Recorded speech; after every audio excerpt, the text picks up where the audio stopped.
ciudad abierta, cómo nace, su génesis y su historia, y también cómo hoy día sigue siendo una fuente de expresión, de creación y de pensamiento en torno a las artes.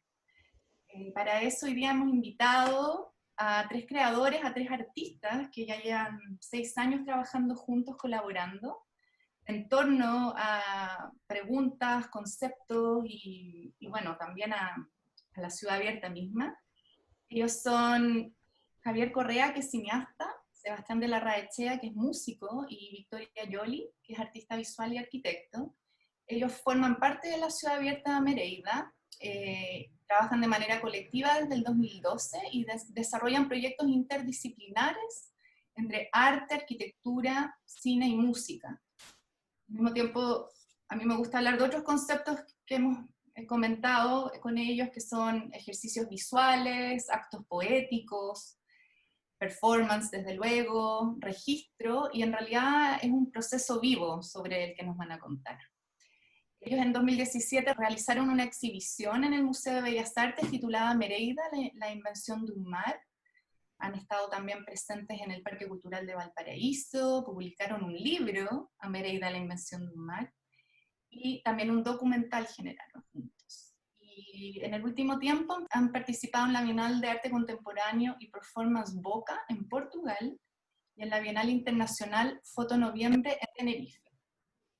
Tengo el gusto de darle la palabra a estos 3 creadores, Victoria, Javier y Sebastián. Muchas gracias por estar aquí esta tarde. Gracias a ti. Bueno, y primero agradecer, ¿no es cierto?, a los que se conectaron, a los que nos van a ver después, y por supuesto a la Fundación Antena, que hace este trabajo de ser puente, ¿no es cierto?, de acercar. Y comentábamos, ¿no es cierto?, con la Cota, mientras yo le comparto esta especie de mapa visual, que de alguna manera la ciudad abierta ha sido parte, ¿no es cierto?, de la identidad cultural chilena, pero no necesariamente se conoce mucho. Entonces nuestra tarea hoy día junto con Antena es poder contarles qué es este proyecto y bueno, y tratar también de abrir una conversación. Bueno, vamos a tratar de invitarlos a navegar en algunos proyectos que hemos hecho con Javier y Sebastián juntos y ser un poco un coro, ir trasladándonos entre unos, en este repositorio de imágenes, entre algunos proyectos y otros. Yo voy a introducir, vamos a partir de nuestro punto cero, es la ciudad abierta. La ciudad abierta, primero, yo diría que es un lugar, antes que nada, es un lugar tangible, físico, que queda a 3 kilómetros de la desembocadura de la Concagua, en Concón, en un lugar, en un sector que se llama Punta de Piedra, en Quintero. En los relatos oficiales, yo diría, o históricos, siempre aluden a un proyecto que es utópico, pero generalmente la utopía opera sobre, quiere ser un modelo, ¿no es cierto? Un modelo en el cual mientras yo más me acerco, mejora mi realidad mundana. Y hay un texto escrito por uno de sus fundadores, el poeta Godofredo Yomi, que se llama Utopía y Espejismo, en donde describe la utopía como una especie de no lugar, y el espejismo como una imagen que uno puede ver, ¿no es cierto?, en un desierto, que es una imagen, pero tiene una dimensión que es restada, que podría ser el espesor o bien el tiempo. Y dice, bueno, la ciudad abierta en ese sentido se construye a modo de espejismo. Victoria, ¿te puedo pedir como antecedente también que nos contaras sobre la travesía de Mereida, quiénes la conformaron, que fue previo, obviamente, a la fundación de la Ciudad Abierta, pero que también es su génesis, ¿no? En términos ¿no? Sí, por supuesto. Vamos a ir hacia allá. Hay eventos, ¿no es cierto?, y cosas que la anteceden, como es esta travesía Mereida, que es un viaje que la realizan muchos de sus fundadores, entre ellos poetas, arquitectos, artistas plásticos, escultores, filósofos, tanto latinoamericanos como europeos. Hacen un viaje por el sur del continente, y de alguna manera es un viaje que construye, uno podría decir, como los fundamentos de la ciudad abierta, ¿no? Entonces esta ciudad abierta que está emplazada en este lugar llamado Punta de Piedra, y su suelo es arena, que la arena que no es ni tierra ni agua, y que de alguna manera va marcando, ¿no es cierto?, la huella de todos los que pasan por este suelo, y y a esa huella, ¿no es cierto?, de arena en este suelo, que al día siguiente con el viento se borra, a esa borradura la llamaron el volver a no saber, y en el fondo de lo que se trata es de resistirse un poco a ser fijado, ¿no? Entonces, eso es lo que nos permite de alguna manera también continuar hoy día. No sé, Javier, si quieres agregar algo antes de hablar un poco de la relación con la vida en la ciudad abierta. Sí, como antecedente respecto de lo que es la travesía de Mereida, podríamos llamar una experiencia poética, artística, ¿no es cierto?, que está situada también en un determinado momento histórico, que son los años 60. La travesía de Mereida se realiza en el invierno nuestro de 1965, y resume este encuentro o desencuentro fecundo, malentendido fecundo, como ellos también lo llamaron en ese minuto, una serie de experiencias que de alguna manera ya habían venido gestándose de antes, pero que en Francia, en particular en París, ¿no es cierto?, por la figura de Godofredo Yomi, trasladado a París, en el encuentro con otros artistas, poetas, etcétera, se concreta en cierta medida se llega a un experimento que tiene que ver con la posibilidad de realizar o llevar la poesía y las artes al espacio público. Eso es un elemento inicial bien interesante porque tiene que ver con sacar en ese sentido a la poesía de los libros y sacar al arte también, podríamos decir, del dispositivo cuadro, por decirlo de una cierta manera, del dispositivo objeto, y de llevarlo al espacio público en una acción que incluye a otros, es decir, que incluye también a quienes están presentes en ese minuto en el espacio público. Y ese acto de tipo poético, esa experiencia que se realizaron por distintos lugares de Francia, se le llamó Phalène, y que tenía que ver con la posibilidad justamente de que mediante una acción colectiva en el espacio público se llegara, por decir así, a otro estado de producción artística, de objeto artístico poético. Entonces esto es muy importante tenerlo en cuenta porque la experiencia de Mereida nace un poco de la conclusión de ese periodo francés, pero también de la pregunta en ese minuto, sobre todo de Godofredo Yomi, por la posibilidad de trasladar esta experiencia a una experiencia, podríamos decir, prolongada o con un tiempo mayor, ¿no es cierto? Un viaje, aparece la idea de un viaje, ¿cierto? Pero junto con una pregunta por América, en el sentido de que Godofredo Yomi, por decir así, se va a Europa buscando la vanguardia de esos años, y la pregunta que se le viene de vuelta, en cierto sentido, que es como, desde los europeos a Godofredo Yomi es como, ¿y usted qué está haciendo acá? ¿Por qué no se vuelve a América? ¿Qué pasa con América? Entonces, en ese sentido, se encarna en Yomi y en Alberto Cruz, también que estaba acá en Chile, en el Instituto de Arquitectura, la idea de decir, bueno, ¿qué pasa si este modus operandi, por decir así, esta praxis que ya hemos ensayado, la llevamos a una experiencia de tiempo mayor y le insertamos una pregunta de tipo poético por cuál podría ser el sentido de este continente que de alguna manera, y esto también es una pregunta de los años 60, se estaba buscando en esa época por la pregunta por la identidad americana, es decir, había muchos otros grupos artísticos, filosóficos, políticos, que se preguntaban por qué es ser americanos, qué es América en el contexto global. Javier, para complementar este contexto sobre Mereida y el grupo de personas que participaron, ¿podríamos comentar un poco de la liazón de ellos con la Escuela de Arquitectura de Valparaíso? Y también otros nombres como Claudio Girola, porque era bien multidisciplinario el grupo, ¿no? Si nos dan un poquito más de data al respecto.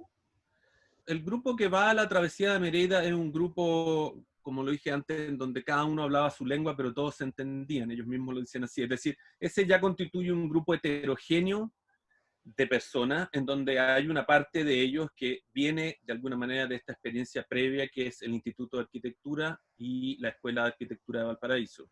Entonces, en ese grupo que ya había comenzado a organizarse en torno también a una praxis y una cierta forma de concebir la arquitectura, se habían sumado ya figuras artísticas como por ejemplo Claudio Girola, ¿no es cierto?, que venía de la experiencia de arte concreto, invención en Argentina, de haber participado con Tomás Maldonado, etcétera, todo el grupo, ¿no es cierto?, que con Ennio Yomi en Argentina y que en los años 50 se suma al Instituto de Arquitectura, justamente en la idea de una relación más interdisciplinar, es decir, podríamos decir casi también que tiende hacia el humanismo o a concebir en ese sentido no solo la arquitectura, sino las artes en una relación entre ellas, más que en una, digamos, especificidad disciplinar, ¿cierto? Entonces, esa misma experiencia incluye a Godofredo Yomi, que forma parte de este grupo desde el inicio, es decir, la experiencia poética, o digamos así, lo que viene desde el hacer poético, ya es incluido dentro de la reflexión sobre las artes. Ya, entonces hacen esta travesía, se genera este épico poema y luego la fundación de esta ciudad unos años después. Y es desde ahí que me gustaría ahora conectarlos a ustedes con esa ciudad que fundan ellos, o los viejos, como le llaman ustedes, y empezar a entender el vínculo que tienen ustedes desde la contemporaneidad con ellos.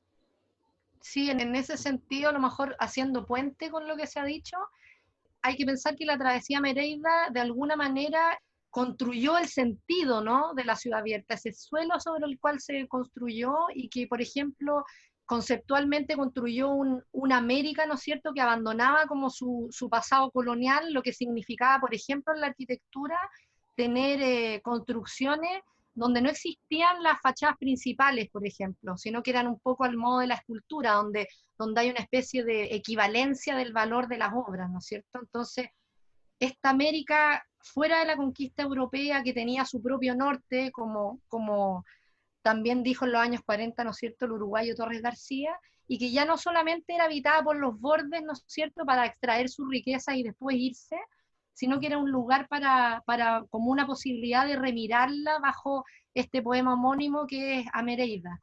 Y en ese sentido la ciudad abierta tiene a cuestas, uno podría decir, un espesor de tiempo, es un proyecto que en el fondo es transgeneracional y que a mí me gusta mucho la imagen dentro de las entrevistas que hicimos para un documental del filósofo François Fédier, que también va a la travesía de Amereida y es uno de los fundadores, que nos dicen, bueno, esto es una especie de carrera de postas, ¿no?, donde lo que se pasa de mano en mano es el lenguaje, y en ese sentido de carrera de posta, yo creo que la ciudad abierta es un lugar que se ha construido y todas las personas que han pasado o han sido parte de esta carrera construyen de alguna manera un tramo, y en ese sentido nosotros podríamos decir la continuamos, pero que exista se debe a un camino o a una huella recorrida por muchos otros antes. Entonces hace pocos días nos preguntamos aquí en la Ciudad Abierta si que a lo mejor para algunos la ciudad abierta tenía que ver con una especie de fidelidad al origen, o si en realidad la íbamos a volver el presente. Pero la diferencia a lo mejor está en que el origen no necesariamente nosotros lo entendemos como una fundación, en el sentido de algo que está fijo, sino más bien como una partida. Por eso nosotros no hablamos de la fundación de la ciudad abierta en el año 70, sino que hablamos del comienzo. Entonces, para nosotros un poco la pregunta más bien es cómo mantenernos o mantener este inicio en el presente, es decir, la relación temporal no se trata de un pasado que remito a él y lo repito, y tampoco se trata de una hoja en blanco, ¿no? Como dice bien Javier, evidentemente todas las cosas, incluyendo la ciudad abierta, la propia travesía Mereira, tenían sus propios contextos históricos.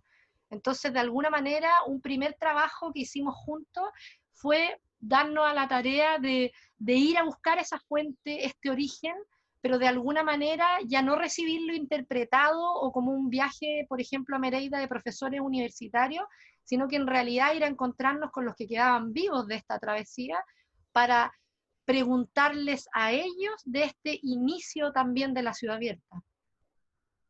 Gracias por ese link, que creo que es bien importante para entender lo que hacen ustedes hoy. Y también quería comentarles a la audiencia que creo que es importante que sepan que Victoria y Sebastián además viven en la ciudad abierta, son habitantes, y bueno, Javier es una persona que va constantemente, entonces es bien desde adentro de la ciudad abierta todo lo que nos van a narrar ahora respecto a sus propias prácticas artísticas, como, y aquí quería llegar a esta exhibición en el Museo de Bellas Artes el año 2017. ¿No? el momento, son varios momentos los que dan como pie a realizar esta exhibición, y también son varios motivos. Señalo algunos nomás, pero dentro de lo que comenzó a hacer entre nosotros una investigación, por decir así, sobre esta historia interpretada, que de alguna manera sentíamos que era necesario que nosotros mismos la reconstruyéramos a nuestro modo, por decir así, y encontrándonos nosotros directamente con la fuente. Ocurrió un acontecimiento que tiene que ver con un viaje que yo hice a Francia a entrevistar a los vivos de la travesía Mereida, que son François Fédier y Michel Deguy, filósofo uno, el otro poeta, pero también filósofo. Y en ese viaje ocurrió la sorpresa, en el fondo, de que François Fédier nos regaló para la Ciudad Abierta, para con ello tal vez generar lo que podría ser el archivo de la Ciudad Abierta, una serie de fotos hasta ese minuto inéditas, es decir, un sobre con 300 negativos en blanco y negro de la travesía Mereida que no se conocían. Entonces ese acto de donación de Fédier, ya una persona mayor, 80 y tantos años, que en el fondo genera este puente, es decir, entre una generación y otra, y nos fue poco a poco a nosotros motivando sobre la idea de hacer algo con esta foto, que no sabíamos muy bien qué era. Por una parte se estaba realizando el documental, y por otra parte entonces surge la posibilidad de que todo esto nosotros lo lleváramos a una instancia en donde también sentíamos como motivación que era fundamental entregarla en un espacio lo más público posible. Es decir, existía hasta entonces una bibliografía escrita sobre la travesía Mereida y la Ciudad Abierta, etcétera, que circulaba en ciertos ambientes académicos, pero también existía, nosotros percibíamos, un cierto desconocimiento, ¿no es cierto?, como se habló al principio, de lo que es a Mereida y la Ciudad Abierta, pero también un cierto, podríamos decir, recelo en torno a un hermetismo de la Ciudad Abierta, de su lenguaje, de quienes formaban parte y quienes no, etcétera. Entonces nos parecía que eso tenía que ver, generaba una imposibilidad de alguna manera de poder avanzar hacia una comprensión distinta, actualizada, y que abarcara también o le llegara a otras personas que pudieran interesarse.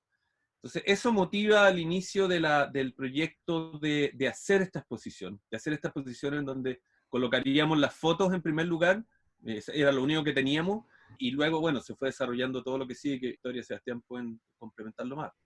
Acá algo que a mí me parece muy interesante y a conversar en torno a eso también, que es el símbolo del trazado del viaje. Si puedes poner esa imagen, Victoria, que había en el hall del museo, y que nos cuenten cómo ocupan esa huella realmente de este trazo y que finalmente pasa a ser un hilo conductor para otros proyectos futuros también.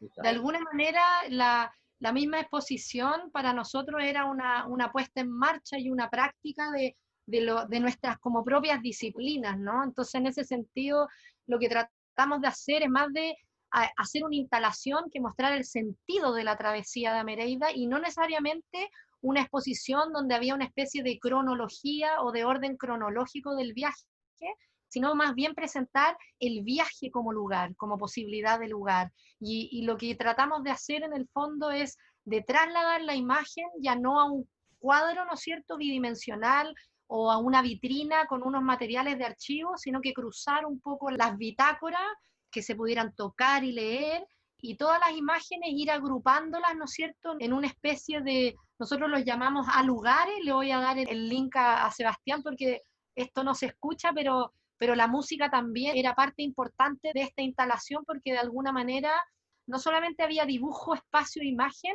sino que también había un arco de tiempo que construía la música, y estos lugares que recogían las fotos del viaje, pero no estaban, insisto, ordenadas por lugar, sino que más bien era una agrupación que tenía que ver con los lugares que la travesía de Mereida, en este caso, digamos, espacios que no necesariamente eran lugares, pero que la acción o los actos poéticos los volvían lugar, como por ejemplo un acto en el borde del camino. En el fondo esas ganas de hacer eso o trasladar esos lugares se fue dando como, o sea, lo tratamos de presentar o activar desde el sonido, en cierto sentido. De cómo, la pregunta fue cómo signar desde el sonido, porque ahí yo no sé si le llamaría música a lo que ocurría ahí, sino que más bien apareció la problemática del sonido como forma de signar algo, de forma de señalar algo. Entonces uno entraba a la exposición, no sé si podéis mostrar las imágenes de la exposición misma, uno entraba a la exposición por un recorrido y veía estos lugares que nombraba la Victoria, pero los veía desde arriba, desde lejos. Entonces, al verlos desde arriba, uno ya empezaba a escuchar la sonoridad de esos lugares. Entonces, tenía un arco de tiempo, la música o la sonorización de 40 minutos. Entonces, la idea era que nunca se repitiera o se reconociera como una musicalidad dentro del juego, sino que siempre se fuera asignando a través de sonidos. Esa era como un poco la construcción desde el espacio sonoro. Entonces, era la espacialización sonora de estos lugares, en cierto sentido. Y con respecto a tu pregunta, Cota, con respecto a ese trazado, que hicimos el trazado en el hall central del Bellas Artes, más bien, o sea, es interesante la palabra que ocupaste como de huella, ¿cierto?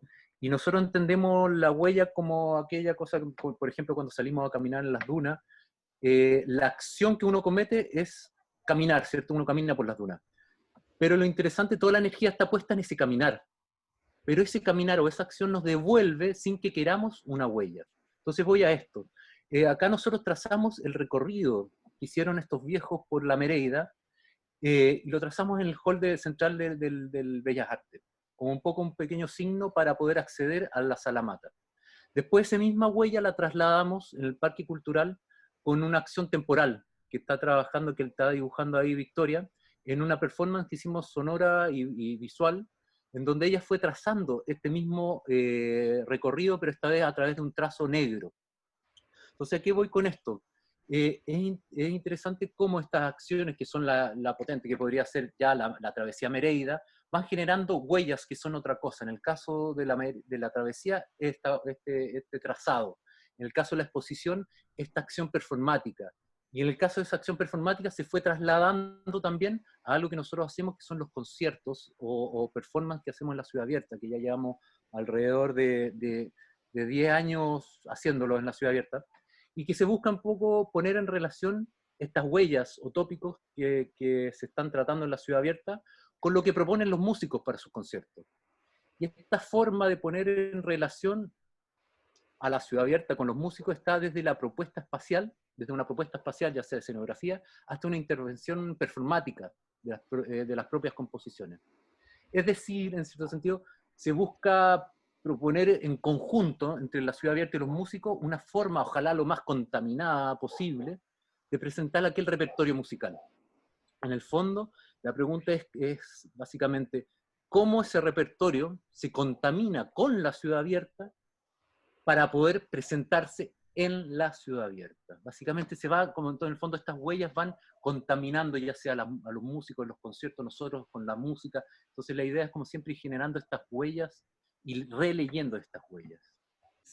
Sí, retomando un poco lo que dice Sebastián, esta cuestión del trazo, que podría ser, ¿cierto?, una figura bien leve y que se manifiesta desde distintas formas, nosotros quisimos un poco para esta presentación tomarla en una parte de la presentación también como el propio recorrido que ella ha tenido, ese trazo ha venido teniendo. ¿En qué sentido? En que una forma que nos hemos ido dando cuenta de trabajo tiene que ver con que hay ciertas cosas que ocurren, como por ejemplo una exposición, pero la exposición en sí no se consume, por decir así, en el acto de hacer la exposición, sino que ella va dejando, por decir así, otras cosas por ir haciendo, o por ir haciendo aparecer. Eso es lo que de alguna manera llamamos, ¿cierto?, en la reunión el otro día, como este repositorio de distintas carpetas que están abiertas, por decir así, que van recibiendo elementos de las cosas hechas, pero que de repente toman otro giro y se transforman en otra cosa. En este caso, por ejemplo, lo que estamos viendo,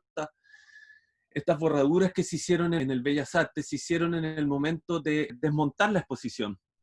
Por ejemplo, al desmontar la exposición y volver a quedar los muros negros, ¿no es cierto?, de la Sala Mata, solo con los dibujos que habían ahí, se nos ocurrió ya de alguna manera decir, bueno, ¿qué hacemos en cierto sentido con toda esta historia que hemos expuesto aquí? Entonces, una fórmula fue, a través de paños húmedos, ¿no es cierto?, generar una serie de dibujos que iban borrando la imagen que había sido hecha en tiza, ¿no es cierto?, como también los textos, es decir, borrar ciertos fragmentos de los textos y dejar otros y ver qué pasaba con eso, qué palabras iban quedando. Entonces, una de las cosas que apareció con ese video de las borraduras era que a pesar de que se generaban nuevos dibujos que borraban lo anterior, una vez que se secaba, por decir así, el paño húmedo, la humedad en el muro, quedaba un rastro de lo que había sido el dibujo anterior, generándonos en ese sentido una cierta metáfora, que es que la metáfora de que uno puede borrar, por ejemplo, en este caso América está borrada, ¿no es cierto? Pero una vez que se seca, vuelve a aparecer que allí hubo un dibujo, que para nosotros representa en cierto sentido el problema de la historia, ¿no es cierto? Es decir,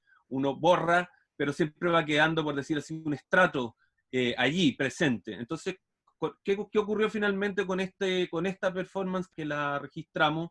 Terminó, por ejemplo, yéndose a un ensayo visual para un libro sobre estética ambiental en Alemania, a propósito de un seminario que participamos en Zúrich, y eso se nos pidió hacer algo, y en vez de nosotros proponer un texto sobre lo que habíamos presentado, decidimos proponer un ensayo visual sobre las borraduras y una reflexión escrita sobre el acto de borrar, y qué relación tiene eso con el origen, y qué relación tiene eso con la ciudad abierta, y qué relación tiene también en el sentido de lo que nosotros ya después de la exposición nos estábamos preguntando como forma para seguir, porque la idea también en el fondo es decir, ok, tomamos la historia, pero uno no se queda tampoco atrapado, ¿cierto?, en la constante recitación de la propia historia, sino que la pregunta es, ¿qué nos deja esa historia para poder generar otra cosa en el presente, nueva, en el fondo, para no quedar solamente remitido a esa tradición, ¿no es cierto?, sino que con ella tal vez lanzarse a inventar otras cosas. A mí me gustaría comentar antes de pasar a Atacama y ese viaje, que lo interesante que hablábamos el otro día también de esto de llegar a las fuentes que llegaron y recibirlas sin la interpretación que uno hereda sobre Amereida o la ciudad abierta u otros temas, ¿no? Y que tiene que ver, quizás ese ensayo visual es justamente la no interpretación, una nueva libertad frente a lo que se están planteando y las preguntas que se están haciendo. Entonces me parece interesante como las obras que surgen de ahí también, y lo que pasó aquí en Atacama, y hago el link para entrar acá también. En ese sentido, solamente como con respecto a ese link, es interesante en cierto sentido acordarse que nosotros somos una generación en donde no tuvimos, o por lo menos en mi caso, yo no tuve un vínculo directo con los viejos, con estos señores. Entonces nuestra relación con la ciudad abierta fue siempre a partir de la interpretación de otros con respecto a lo que tenía que ser. Entonces, ese punto para nosotros fue esencial en el caso de la exposición y bueno, del documental y el libro también, de cómo esta relectura de lo que era antes, o de esos orígenes, y cómo esos orígenes nos vuelven a prender una chispa y pensarnos nuevamente sin tantas ataduras, en el fondo, mucho más abierto. Para nosotros fue esencial esa investigación que hablaba Javier. Ahora sí, Victoria. En ese sentido, Atacama Project fue un viaje de investigación, ayudados, ¿no es cierto?, por Prohelvecia, y también fuimos a la región de Atacama con una videoartista que se llama Úrsula Wiemann, que ha estado como en la Bienal de, creo que de Artes Mediales, con varias veces con obras, y lo que quisimos hacer de alguna manera fue ir a hacer una serie de acciones efímeras en donde el trazo era producido como una especie de medición, pero una medición en un territorio, en esta idea de una América que ya había sido borrada y que queríamos ir a encontrarnos con este territorio de la extracción. Entonces, en el fondo, preguntarnos, por ejemplo, con el lugar, si podíamos o no habitar poéticamente un lugar que era, a lo mejor desde el punto de vista de la imagen, un paraje, ¿no es cierto?, un territorio natural. Sin embargo, por ejemplo, como esta, la imagen que estoy mostrando ahora, la pregunta era si podíamos habitar, por ejemplo, una torta de relave del litio en el norte, y si podíamos, en el fondo, considerar ese no lugar del proceso industrial como lugar, generando acciones, ¿no es cierto?, en poco tiempo, pero que nos abrían la posibilidad de volver incluso a mirar la periferia, uno podría decir, como posibilidad. Entonces ese trazo que se va trasladando y que hicimos varias acciones, ¿no es cierto?, y que las registramos junto con Úrsula Wiemann, también al volver, por ejemplo, a la ciudad abierta, ya podemos remirarla, incluyendo la mirada que podríamos tener sobre los límites industriales que la cruzan, como el tren de Codelco, por ejemplo. Esta era la torta de relave del litio.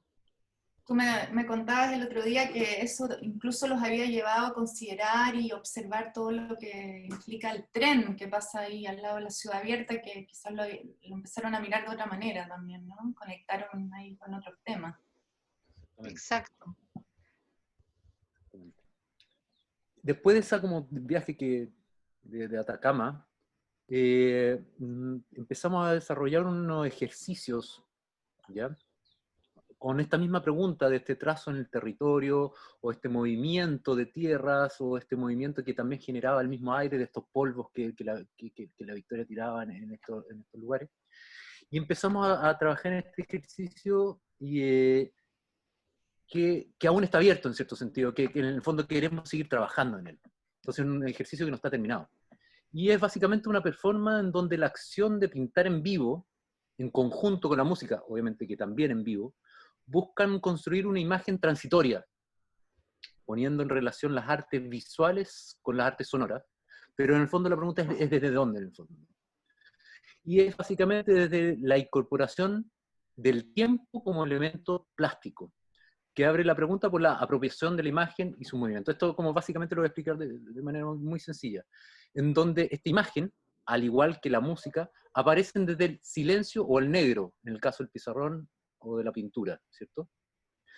Y esto toma forma, color o sonido para terminar siempre nuevamente en el silencio o la borradura de todo aquello que se fue trazado. En el fondo se le entregó la coordenada temporal, o se le regaló la coordenada temporal a esto que es el dibujo, que nosotros siempre vemos como ya terminado y fijo, terminaba siempre desarmándose o como deconstruyéndose, a tal punto que terminaba su propia borradura. También venía como de esta lectura que se hizo en las borraduras del Bellas Artes, ¿cierto? Entonces, siempre es como ir agarrando estas huellas que van dejando ciertas acciones para ir releyéndolas y transformándolas. Y ahí, Sebastián, tú hablabas el otro día también del concepto de lo inefable de la música, que ahí también era un factor importante. ¿Nos puedes comentar más sobre eso y explicarlo, que también es un tema de fondo en este ejercicio, ¿no? Claro, es que en el fondo, eso inefable que tiene la música, en el fondo que no se puede agarrar. Cuando yo escucho la música, si yo la pongo en pausa, está el silencio, ¿cierto? Entonces es imposible decir, esto, y agarrarlo, ¿cierto? Con la imagen o con la pintura igual nos aparece esa figura porque seguimos viendo el rojo del cuadro, ¿cierto? Seguimos viendo el trazo de la escultura. Lo que quisimos con este trabajo es otorgarle esa condición inefable a la pintura, en donde aquello que, de hecho, era bien interesante, porque después con el público que conversamos, decía, pero ¿por qué borraste eso que estaba tan lindo? En el fondo, ahí aparece la necesidad de posesión de la imagen. Y ahí está el juego de decir, este es lo inefable, que ese sonido que a mí me parece tan bello, vuelva al silencio, y por eso me parece bello, porque si no estaría todavía acá sonando, ¿cierto? En la imagen le otorgamos esa misma condición, en el fondo, de otorgarla, de hacer inefable la imagen. Como un poco el juego. Las obras de final abierto, como citabas tú, Javier, el otro día también a un teórico que había mencionado así estos procesos. Sí, las obras de término abierto. También hay que recalcar un poco, o mencionar de que en este como modus operandi que hemos ido teniendo, que no nace en ese sentido de una idea previa, de una conceptualización previa, sino mucho del hacer, ¿no es cierto?, de ir haciendo, y al ir haciendo, en el fondo, ir encontrando también esa conceptualización. También otra cosa que hemos practicado o intentado practicar mucho son, por decir así, los cambios de roles. Es decir, a veces la investigación se torna hacia una pregunta por lo que acaba de decir Sebastián respecto del sonido y la imagen. A veces la cuestión se torna mucho más hacia lo performativo. A veces se devuelve sobre la imagen fílmica, por ejemplo. Entonces, en ese sentido, vamos rotando, no con un cronograma, pero de repente hay ciertos proyectos que hacen rotar un poco y hacen que lo que se ha venido reflexionando desde una cierta disciplina se torne en el fondo a una realización desde otra disciplina. Y en ese sentido creo como que nos vamos contaminando mucho durante todos estos años. O sea, estamos como muy difícil de repente separar en qué disciplina estamos cada uno de nosotros, ¿no es cierto? Eso también es algo que nos interesa en el sentido de disponer de las disciplinas artísticas como un campo de intercambios y de traducciones y de cambios de acción también. O sea, ¿quién toma la acción de filmar? ¿Quién toma la acción de pintar o de hacer un sonido de algo que de repente puede rotar en una mesa como que da vueltas, ¿cierto?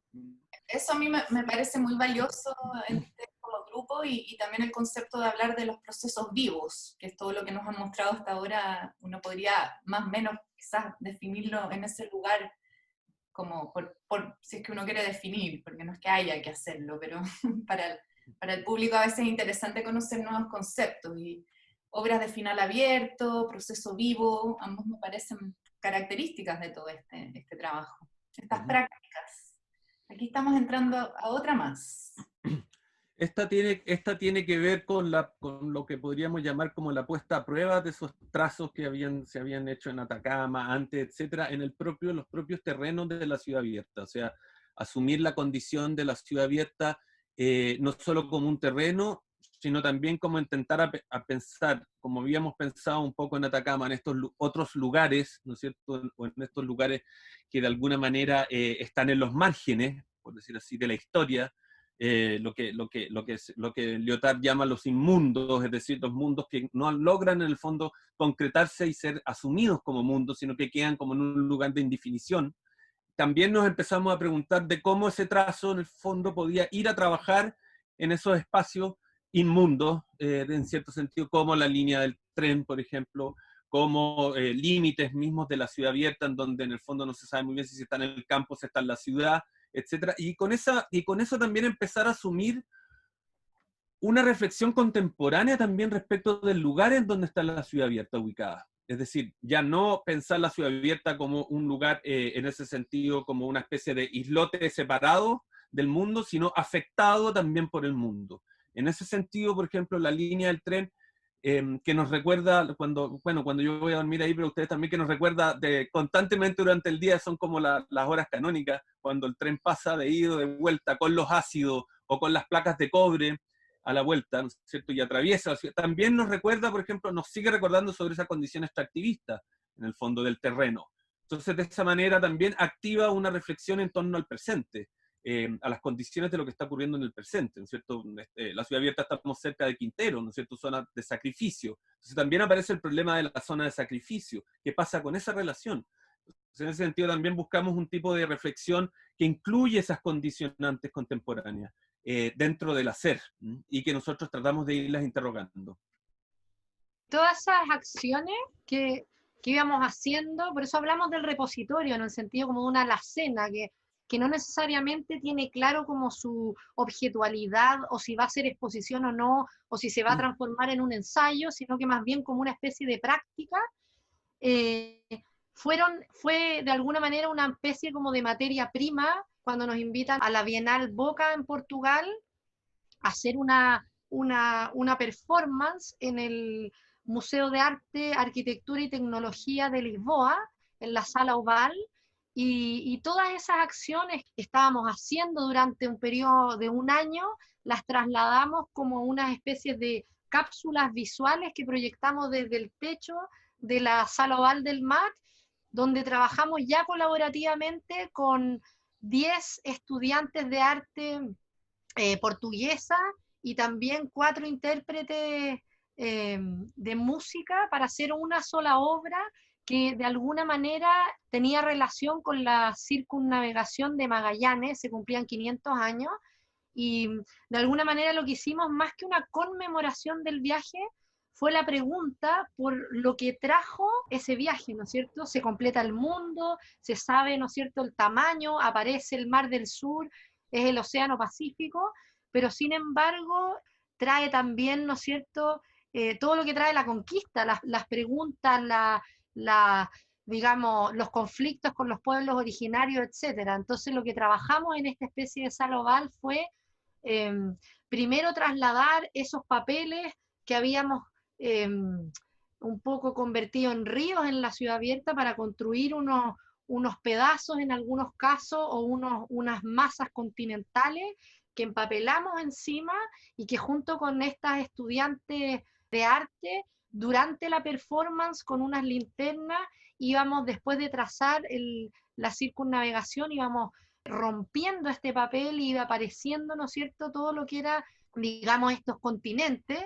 Y bueno, esta es una especie de performance que por lo menos a mí todavía me resuena, en el sentido de que lo que tratamos de hacer fue de armar de nuevo un mapamundi y de alguna manera proponer nuevos territorios, que siento que, no sé, a mí me resuena evidentemente por lo que estamos viviendo hoy día, ¿no?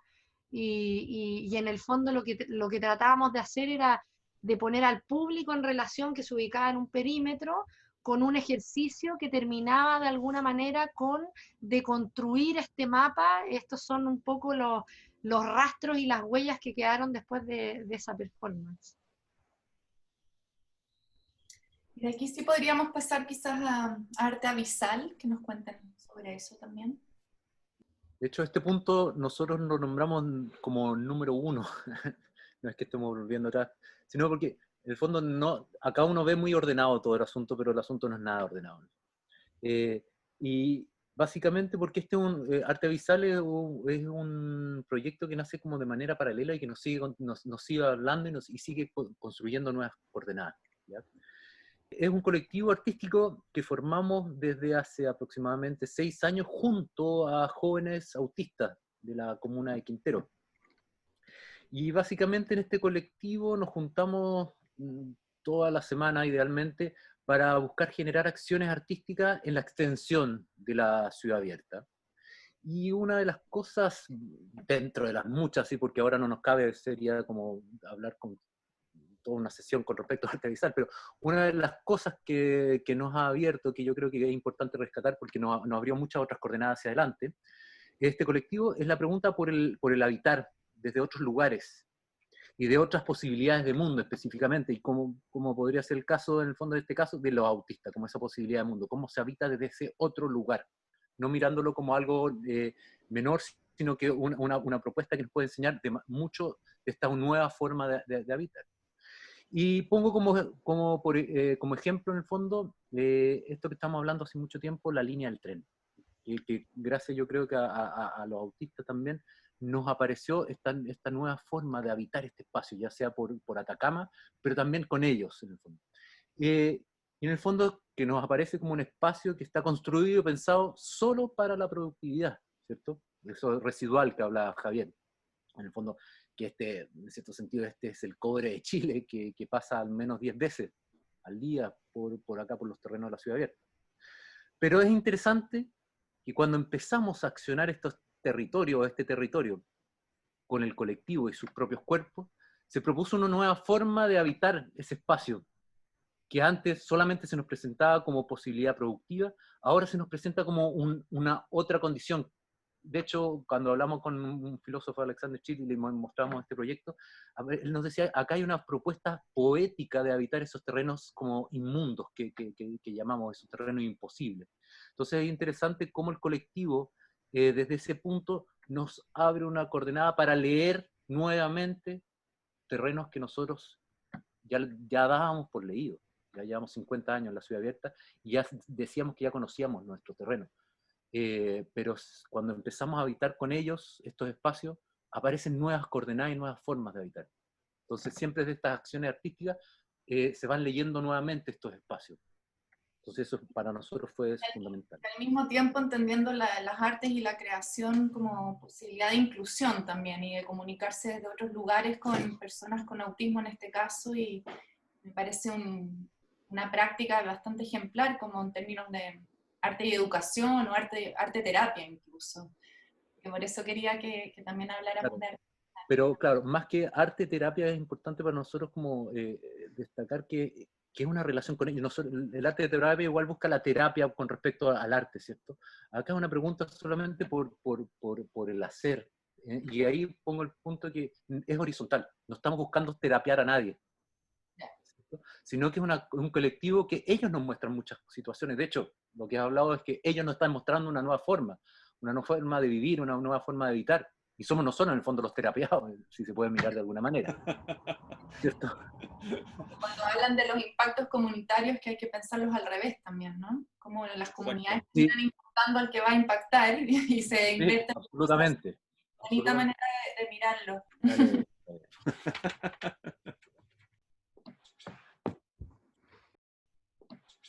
Esto se desprende un poco de Arte Avisal. Arte Avisal, ¿no es cierto?, este colectivo que armamos con los chicos de Quintero con autismo, pero en paralelo nos empezamos a interrogar o a preguntar por en el fondo si podíamos, no sé si es una metodología, pero si podíamos trabajar también con la norma, ¿no es cierto?, con todos nosotros que estamos dentro de la norma. Y en ese sentido, para el 2020 pensamos en una especie de práctica presencial, también con materiales, con música y con materiales audiovisuales, y que pudiéramos ir en el fondo preguntándonos por esta especie de metodología de ir preparados a las señales de recorrer, por ejemplo, una parte de la ciudad abierta. Y luego que llegó, bueno, la pandemia, hicimos casi ningún ejercicio y el ciclo experimental Arte Avisal se tuvo que trasladar a lo digital, pero sucedió algo bastante inédito, y era que nosotros íbamos a trabajar con un grupo de jóvenes entre 18 y 24 años, y al llegar la pandemia y tener que trasladarnos al formato digital y toda esta navegación que hemos hecho, hoy día, digamos, la gráfica ha sido en el fondo, nació en este ciclo experimental, y esta especie de práctica con personas permitió digitalmente que se nos sumaran distintos hemisferios, usos horarios, y lo que iba a ser una experimentación con, digamos, con jóvenes se transformó en una práctica digamos, muchísimo mayor con personas de 60 años o jóvenes con 18, con distintas disciplinas, y lo que hemos tratado de trabajar hasta ahora con una colaboración con Imagen Salvaje del Festival Internacional de Fotografía de Valparaíso, fue en el fondo la pregunta por la imagen, y la pregunta, hemos repetido mucho la palabra repositorio, ¿no? Era como si podíamos construir entre todos un repositorio y poder trabajar la imagen como un atlas de la lengua, es decir, que la imagen es una especie de vocabulario también. Y lo que hemos hecho hasta ahora es en el fondo trabajar y acompañar, ¿no es cierto?, en este proceso, en cómo la imagen y la palabra va también transformándose y cambiando y contaminándose, es decir, todo el trabajo que significa el trabajar con una imagen, pero al colocar otra imagen al lado, cómo esa imagen se transforma y, y abre nuevos imaginarios. No sé si quieren complementar algo más del ciclo. No, está súper claro.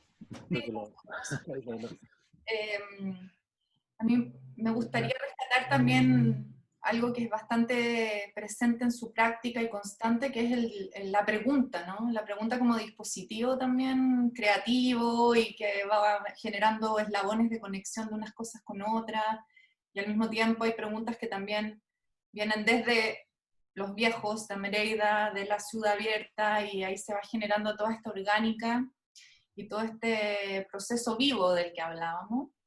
Y quizás para ir cerrando, que ya nos estamos acercando a la hora, me gustaría pedirles a cada uno quizás que pudiese comentar desde su propia experiencia y de su práctica más habitual también, cómo los ha transformado tanto el proceso que han tenido entre ustedes y también de alguna manera la herencia o influencia o vínculo, o como quieran llamarlo, con los viejos, que finalmente todos ahí en términos de memoria y de patrimonio, sabemos la potencia y el valor que hay desde esos años, ¿no? Y que nos llega hasta ahora. O sea, igual está presente de alguna forma en todo el relato. Esa parte, bueno, el que quiera en realidad. Claro, a mí me pasa personalmente que como llevamos un tiempo, ¿no es cierto?, trabajando, retomo lo dicho en un comienzo. Yo creo que la ciudad abierta hay que tomarla como un lugar que tuvo una partida, ¿no es cierto?, que fue un inicio y que sigue en marcha, a pesar de que en muchos nichos se reconoce como una especie de ejercicio pedagógico radical de los años 70. Yo creo que en ese sentido, bueno, personalmente me he ido, por culpa y gracias a Sebastián y Javier, deformando hacia la performance y las artes visuales. Agradezco mucho el trabajo colectivo, también yo diría con Artavisal, y con el hecho de ir, de también ir reconociendo los otros oficios, preguntas de las cuales uno se puede adueñar, desde la historia, esta especie de trabajo arqueológico, el preguntarnos en el fondo por una memoria, ¿no? Y que la memoria es algo que está vivo. La memoria y los trabajos con los archivos, por ejemplo, no como dispositivos o como materiales disponibles. Y en ese sentido, para mí ha sido un trabajo en que creo que la historia es un invento también, ¿no? Es una especie de construcción. Gracias. Sí, Entonces, es difícil responder para mí la pregunta desde un punto de vista personal, pero son varias las cosas que uno entiende desde la práctica también, y en el sentido de que, claro, yo igual que un poco como Sebastián no tuve un vínculo de haber estudiado, por ejemplo, en la escuela de arquitectura, a pesar de que durante mi época universitaria frecuenté mucho la ciudad abierta y la escuela.